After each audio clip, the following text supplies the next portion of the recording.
కోటగారు అని ఆయన మేము ఆప్యాయంగా పిలుచుకునేవాళ్ళం.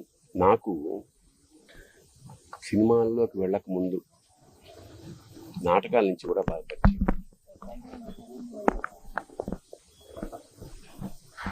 ఆయనతో కలిసి నాటకాలు వేసిన వాడిని నేను. చాలా అంటే ఒక కమిట్మెంట్ తోటి తపన ఉండేది విపరీతంగా. అంటే సినిమా యాక్టర్ అవుదాం అని ఎప్పుడు అనుకోలేదు.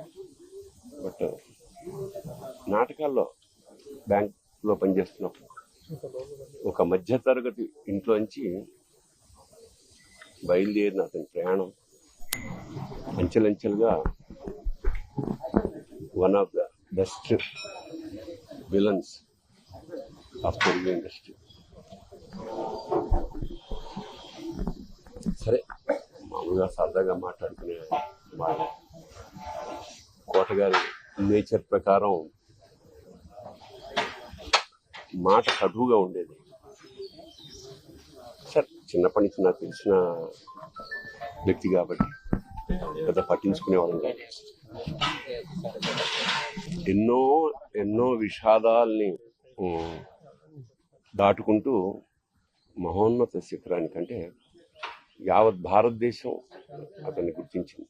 తమిళ, హిందీ ఇండస్ట్రీ కూడా అలా ఒక అనుకున్నది సాధించాడు. ఇప్పుడే అదే చెప్పుకుంటున్నాం, మా అనుభవాలు. దాదాపు 50 ఏళ్ల సాహచర్యం అది. పైగా కుటుంబం, చిన్నపిల్లలు మా ఇంటి ఎదురుగుండా ఉండడం వల్ల మాకున్న సో కుటుంబంతో కూడా చాలా అనుబంధం ఉంది. అలాంటి కోట శ్రీనివాసరావు ఇవాళ వెళ్ళిపోయాడంటే ఒక శూన్యం. కోట శ్రీనివాసరావు గారి స్థానం మాత్రం ఇంకెవరు పూరించలేరు, అది సత్యం.